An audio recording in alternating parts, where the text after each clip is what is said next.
El Huila, tantas veces martirizado, pero nunca doblegado. En América Latina veo mucha crítica a los gobiernos socialistas de nuevo marxismo, pero se olvidan los errores que han cometido los gobiernos democráticos. En Colombia, nosotros tenemos que estar en la oposición a unas tesis y a unas reformas que hacen daño, pero también tenemos que hacer la autocrítica.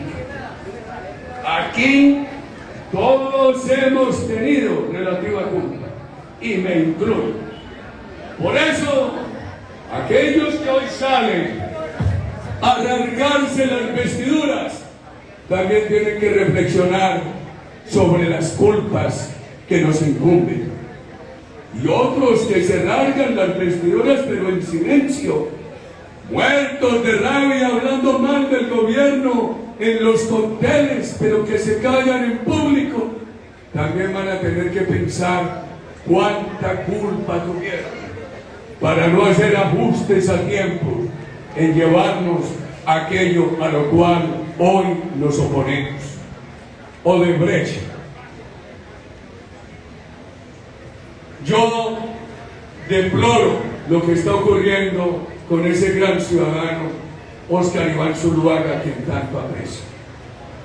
Desde el Huila tengo que decir que Daniel García Arizabaleta empezó en su adolescencia a ayudarnos en la ciudad de Cali.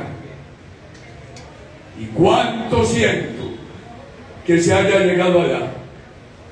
Cuando empezó el escándalo de Odebrecht, que algunos funcionarios de la empresa le dijeron a las autoridades que le habían dicho a Daniel García que la campaña de Óscar Iván Zuluaga no se preocupara por lo que se le debía al publicista Duda Mendoza. Llamé al Senado de la República a Daniel García. En presencia del senador Macías le pregunté: ¿usted qué dice de esto de lo cual lo acusan? Y me dijo que era mentira.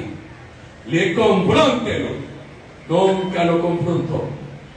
¡Qué preocupación! Uno tiene que confrontar la infamia y a tiempo. No importa quién sea el generador de la infamia. Me duele mucho lo que está ocurriendo. Ojalá el doctor Óscar Iván pueda superar esta dificultad.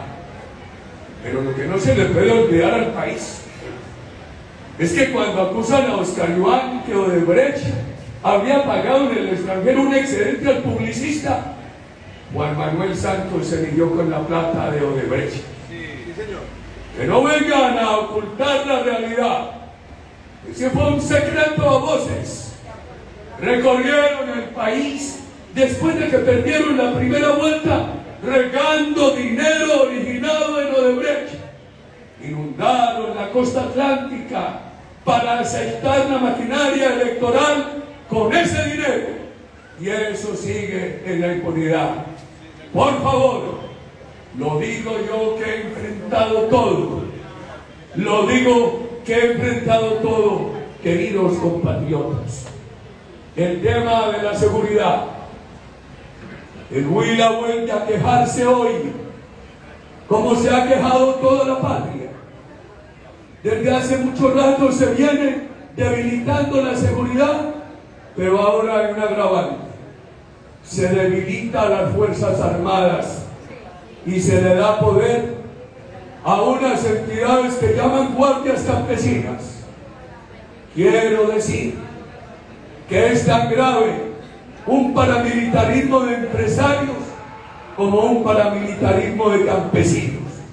Y desde aquí de Neiva, de este martirizado departamento, pero nunca doblegado, hay que hacerles advertencia al país. Por favor, hubo un gobierno que enfrentó el paramilitarismo y lo redujo casi hasta desaparecerlo. El nuestro. Hemos tenido que enfrentar en toda Colombia la infamia. Y hoy advertimos serenamente que no le conviene al país debilitar a las Fuerzas Armadas y simultáneamente pretender sustituirlas con un paramilitarismo campesino que puede ser tan grave como un paramilitarismo empresarial, queridos ciudadanos del Huila. El tema del narcotráfico. En 2013 Colombia había bajado a 42.000, 48.000 hectáreas, cuando se anunció desde La Habana que para la FARC el narcotráfico era una fuente de financiación de un delito político, que no habría cárcel por esa razón, tampoco extradición, que habría elegibilidad política, que se suspendía la fumigación y que la erradicación sería voluntaria. Esa gran disminución que tenía el narcotráfico en el porte de desaparecer en Colombia empezó a recuperarse y se llegó en 2018 a 220.000 hectáreas. El actual gobierno recibió 240.000 y el país puede llegar a un número explosivo que afecte la unidad nacional. Hay regiones de la patria, no de ahora, sino de años anteriores, que se quejan que allí ya no rige el Estado de Derecho, sino el Estado criminal alternativo de grupos financiados por el narcotráfico. ¿Qué le va a pasar a este país? Si hay un problema enorme con 240.000 hectáreas, el día que haya 300, 400.000.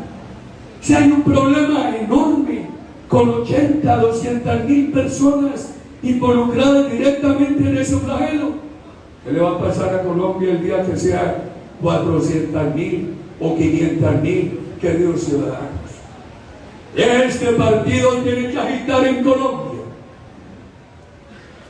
la decisión de que eso hay que enfrentarlo y erradicarlo, por supuesto con soluciones sociales, pero si no hay autoridad, los que delinquen se ríen de las soluciones sociales. En el Cauca a mí me decían, hombre, pero es que da mucho más plata la coca que el café, da mucho más plata la coca que Familias Guardabosques que creó el gobierno nuestro. Y yo les decía, la coca da plata y da muerte. Es una vida sometida diariamente al juego de la incertidumbre. ¿Saben cómo se hace disuadir a quienes están en el negocio criminal? Hay que ofrecer la alternativa social, pero para que la acepten hay que ejercer la autoridad con mano firme, y eso reclamamos en Colombia. ¿Qué le vamos a pedir, doctor Julio? A aquellas personas que puedan contar con nuestros afiliados al partido, con los adherentes de estas tesis para gobernaciones, alcaldías, consejos y asambleas, que sean los voceros de estos temas. Nosotros no queremos un gobernador o un alcalde, un concejal o un diputado en silencio frente al narcotráfico. Nosotros no los queremos negociando puestos públicos y dándole la espalda al grave problema de la presión del microtráfico sobre las escuelas de Colombia. Nosotros queremos que los gobernadores, los alcaldes, los concejales, los diputados, todos los días se quejen en voz alta y en buen lenguaje frente a ese tema. Por supuesto, me decía, van a entrar en contradicción con el presidente Petro. Que entren en contradicción, pero no en agresión. Necesariamente hay que proponer la contradicción, pero hay que, el gobernador y el alcalde la tienen que llevar en el sendero del diálogo. Por eso la contradicción tiene que ser franca. En los temas no puede haber límites, pero sí tiene que haber un límite en el lenguaje y en la actitud, para no pasar de la denuncia del problema y del reclamo por falta de autoridad a la confrontación personal con el gobierno. ¿Soy claro? Pero viene otro tema, queridos ciudadanos. ¿Qué le va a pasar a este país con esas republiquetas del narcotráfico? Nosotros nunca nos hemos opuesto a la paz. A lo que nos hemos opuesto es a la paz mal hecha. A lo que nos hemos opuesto es a la impunidad total. El acuerdo de la FARC le dejó un indulto de facto a unas personas responsables de delitos atroces.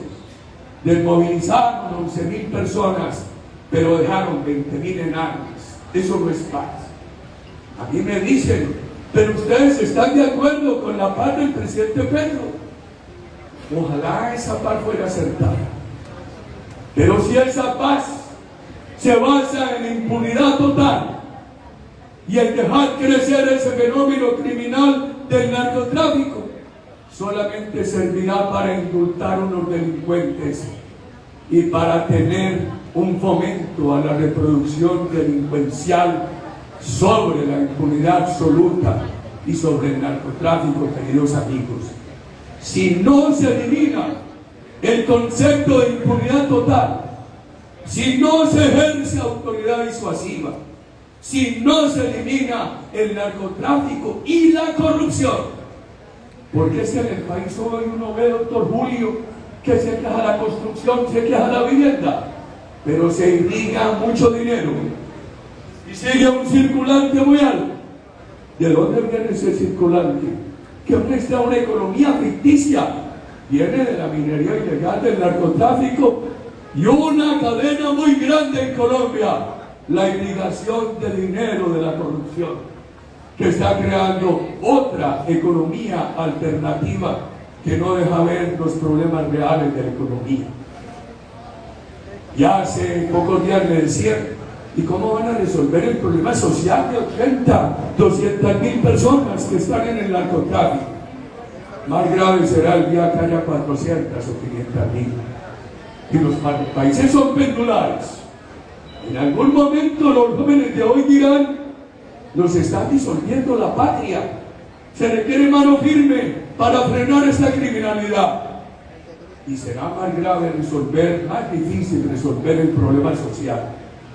Hace pocos días, unas distinguidas médicas de Pasto me decían que pacientes que están pasando por sus consultorios les han expresado que no pueden pagar porque no ha habido quien les compre la coca.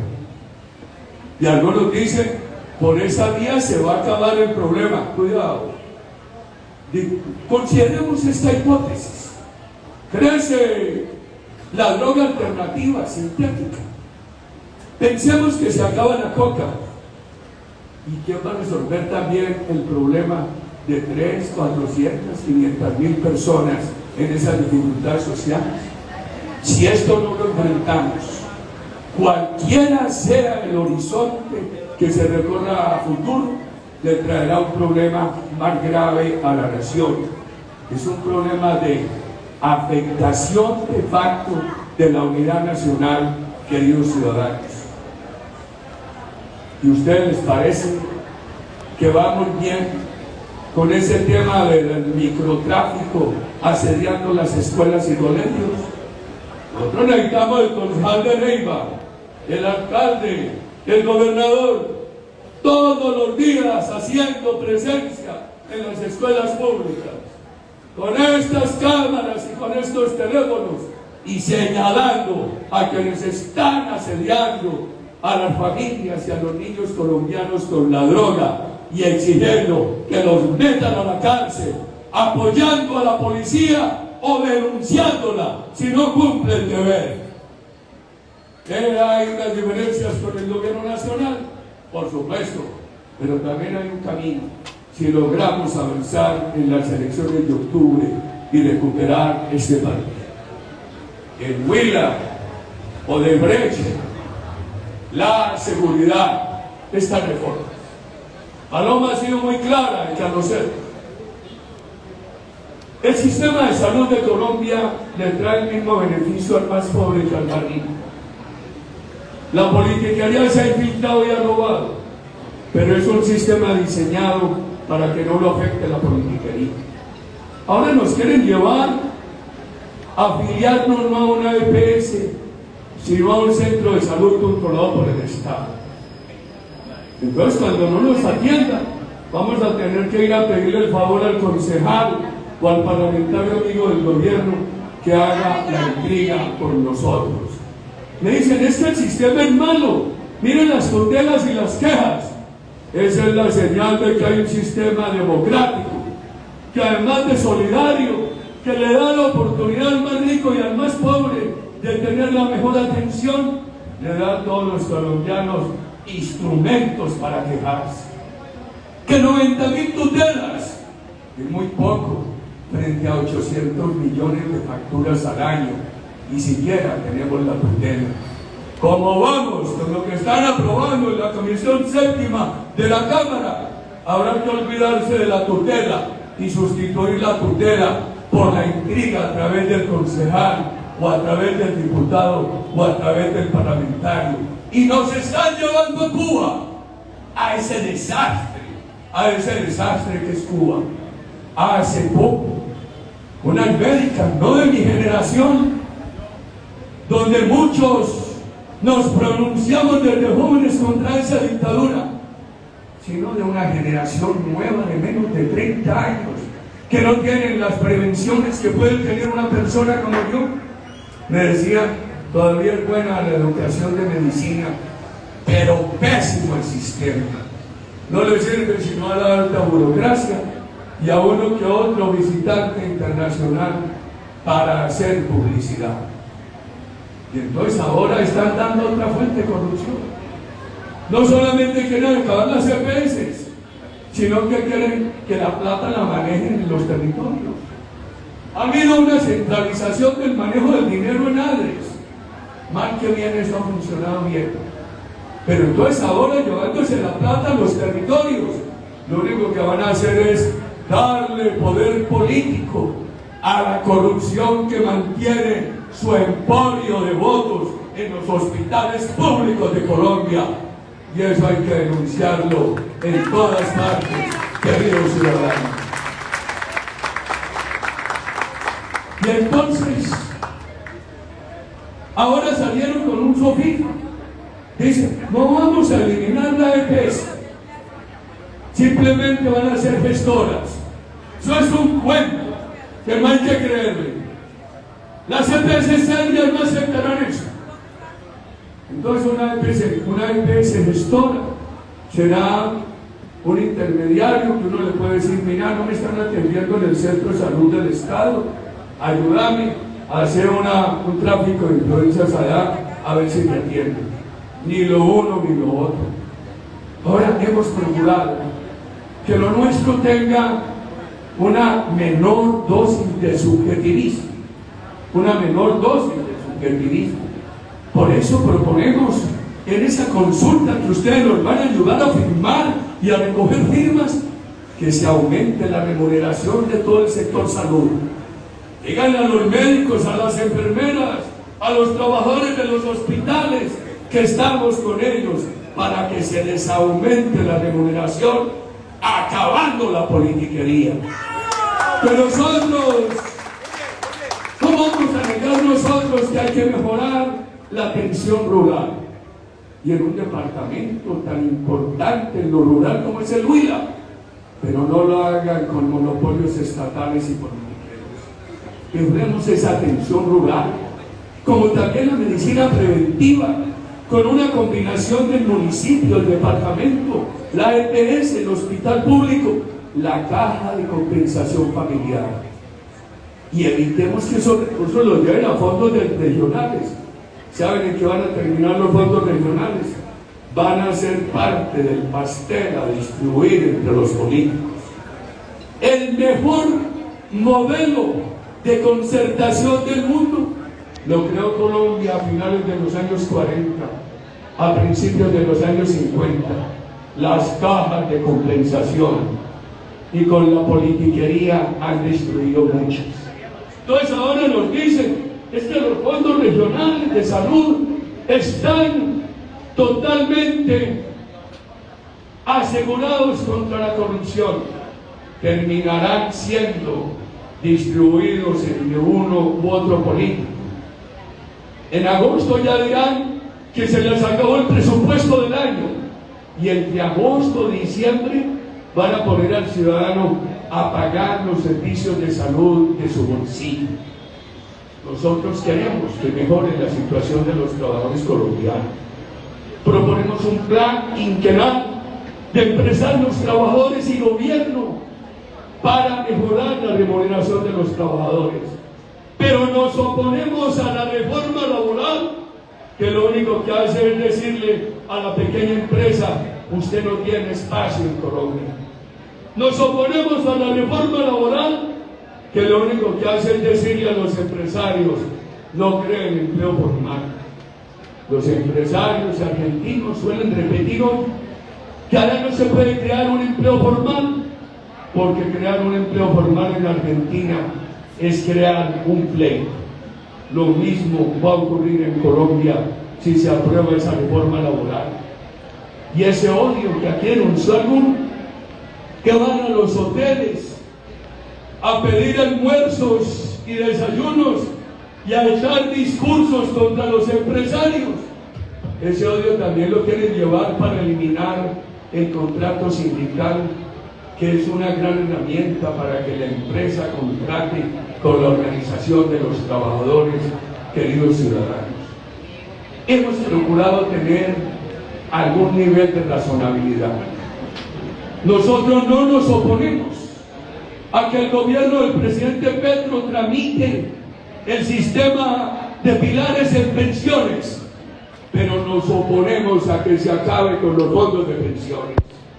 80.000 millones de dólares que tienen los fondos de pensiones es un dinero de los trabajadores colombianos, es un seguro para pagarles la pensión y también es un gran apoyo a la economía nacional.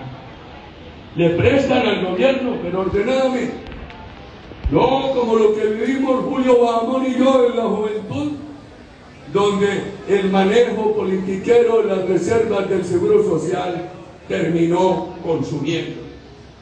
Queridos amigos, vamos a recoger firmas en las calles de Colombia. Que cada uno de ustedes nos ayude a explicar esto. Finalmente, nosotros queremos que todo el que lleve la mano al cobal del partido se comprometa a ser un vocero contra la inseguridad y contra el microtráfico. Se comprometa a ayudar a resolver el desempleo juvenil en Neiva, en el Huila, en Pitalito, en todo municipio. Que haya una suma del presupuesto para apoyar a los jóvenes con crédito, con capital semilla, para que puedan ser emprendedores. Este desempleo juvenil tiene que llevarnos en este momento de la vida nacional a exigir algunas soluciones en los departamentos y en los municipios, sin esperar que todo venga del gobierno nacional. Los muchachos también le dicen a uno: ¿por qué me llevan 5 años a una universidad? No puedo quedarme allí 5 años, a pesar del buen avance de la gratuidad en la universidad pública. No puedo seguir corriendo el albur de que mientras estudio mi familia aguante hambre y después no sé qué oportunidad voy a tener. Necesitamos alcaldes y gobernadores, diputados y concejales que separen una porción presupuestal para darle instrucción tecnológica de ciclos cortos a los muchachos y sumarle a eso crédito y recursos de emprendimiento. Y el hambre, esta democracia con los niveles de hambre que acaba de revelar el daño, que los venimos diciendo en Colombia foro tras foro desde el mes de septiembre, es una democracia minusválida. En cada municipio de la patria, en cada departamento, nuestros avalados y o nuestros coavalados tienen que separar una porción del presupuesto para resolver el problema del hambre. Queridos ciudadanos, a esta hora el sol canicular de Neiva hace difícil estar en las calles para recoger firmas. pero a nosotros nos animan las dificultades.